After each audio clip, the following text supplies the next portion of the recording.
Alright, what's going on, guys? It is your boy, Tickety Winston, back in here on PlayStation Source, and we do have a lot to talk about involving the PS5, as well as some updates from last week's tech reveal that we did on the channel that was on PlayStation. Make sure to go check out that stream if you have not checked that out, but we do have some updates on that, and a lot of other things just involving PlayStation 5. So this will be just a little PS5 appetizer sampler for the week, if you will, and I do have one more as well planned later on during the week, but let's get right into the topics.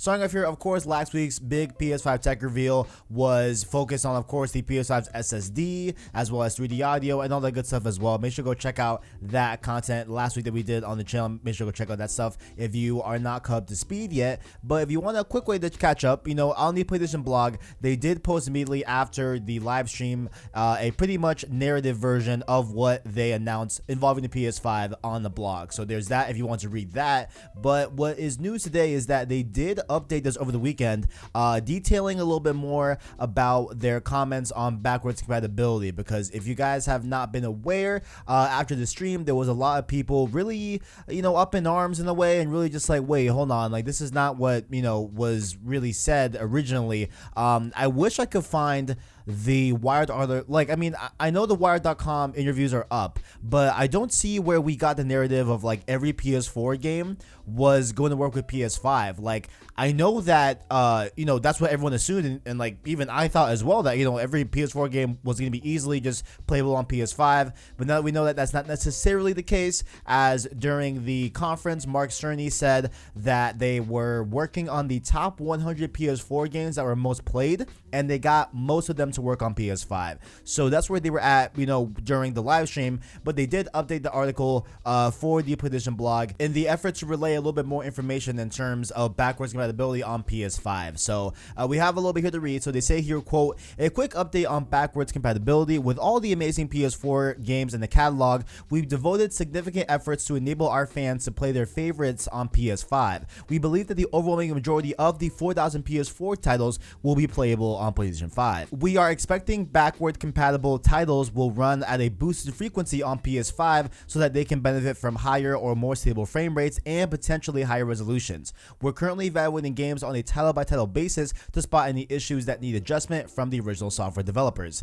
In this presentation, Mark Cerny provided a snapshot into the top 100 most played PS4 titles, demonstrating how well our backward compatibility efforts are going. "We have already tested hundreds of titles and are preparing to test thousands more as we move towards launch. We will provide updates on backward compatibility along with much more PS5 news in the months ahead. Stay tuned." And so I think the biggest takeaway here is that, you know, they want to address that everyone was, you know, jumping on the fact that, like, all right, are we really only going to have less than 100 PS4 games available to play on PS5 on day one? You know what I'm saying? Because that's what it kind of sounded like in the conference. But I believe that this, you know, with this specific sentence, he says here that in his presentation, Mark Cerny provided a snapshot into the top 100 most played PS4 titles, demonstrating how well our backward compatibility efforts are going. So I think what they're trying to relate to us is that the top 100 most played PS4 titles that they said on the conference last week was supposed to be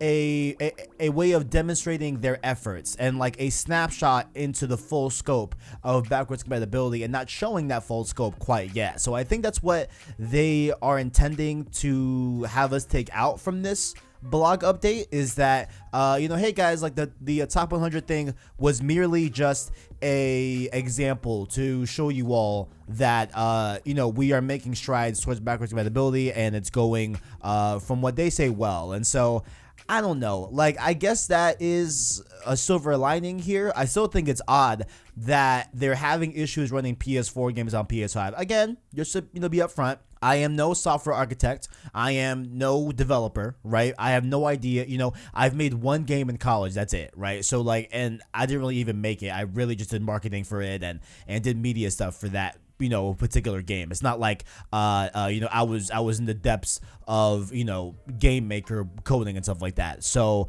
I don't know how difficult it is to, you know, to have a PS4 game run on PS5, and I don't think anyone knows besides the developers right now. So maybe there's an issue with that, but I do think it's kind of odd to not have at least all the PS4 games running on PS5. Let alone there were rumors, going back to they were going to allow PS3 games and PS2 and PS1 and Vita and PSP and all that stuff. Now those are definitely way more in contention as opposed to the PS4 games. But let me know what y'all think in the comments below. What are your thoughts on this whole thing? Are you upset about backwards compatibility, how it's going right now? Let me know your thoughts down in the comments below. And along with them updating their stance on backwards compatibility with the PS5, they also did a little bit of doubling down this week. So if you guys directed your attention to the Sony PlayStation 5 part of the PlayStation website, they did kind of reiterate some really, really big things involving PS5. So of course, this pandemic is having a lot of issues in terms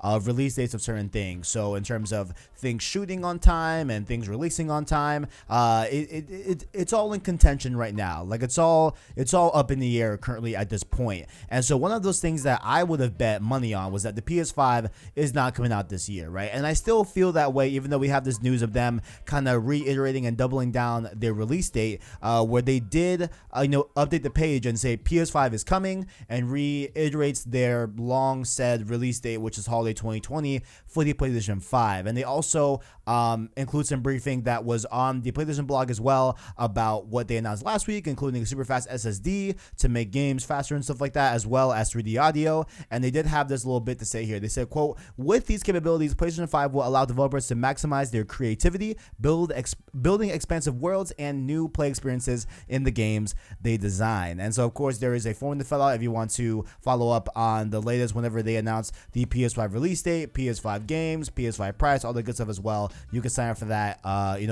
email listing down below in the description. I'll have the link down there for you all. So this is interesting, right? Because I know that without any official word, I assume they have to stick to what they've said, right? Even though maybe internally they're possibly getting a little bit on edge because of this pandemic in terms of being able to produce the consoles needed for launch, right? If you're asking me, right? If you're asking just me behind the desk talking about PlayStation, I don't think the PS5 is coming out this year. I'm not going to say for certain. I'm not saying 100%. I'm saying there's a definite chance, and that chance is growing day by day, that the PS5 does not make it to 2020. I could see a spring, like a March, April of 2021 release. I could definitely see that, but we will have to see how it all unfolds. But let me know what you guys think down below as well. Do you believe them when they double down on the release date? What are your thoughts?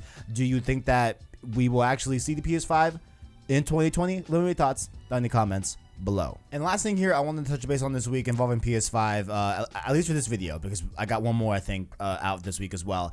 But we have an indie developer that took to a Reset Era forum to talk a little bit more about his or her perspective. I forgot the gender of this indie developer. All I know is that his name is Koralski.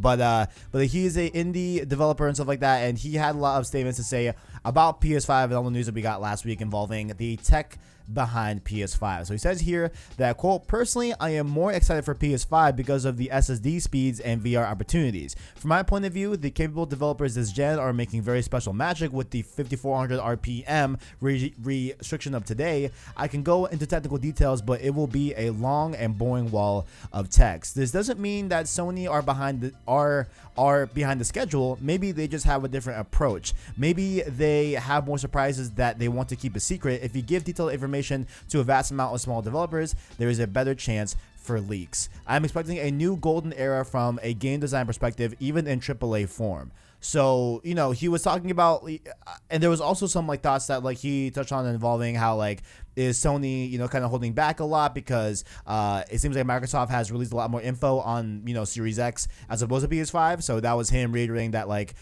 maybe they're just taking a different approach overall with PS5. And that's kind of how I feel involving PS5, because I just don't see them as, being too behind the curve. I feel like they're, again, just taking another approach and, doing all that good stuff. But I digress, you know what I'm saying? And, of course, a lot of things are being affected right now with this virus. But also I digress as well on that point. So let me know what you guys think down in the comments below about all we have to say here. Just wanted to update everyone on PS5 and see how we're doing in terms of news and everything. Let me know your thoughts in the comments below. How do you feel about the backwards compatibility? How do you feel about them reiterating the 2020 release, as well as, of course, some more thoughts from a developer on the PS5. So all links down below in the description to Twitter, Discord, as well as an anchor link down below to listen to long-form content and podcast format. That, of course, being Road to Part 2, as well as Road to 587 Remake and Save Slot Podcast. Down below, hit that link. Be able to follow us on your favorite podcast format, as well as leave a like on the video, as well as hit subscribe to PlayStation Source to keep up with the latest and greatest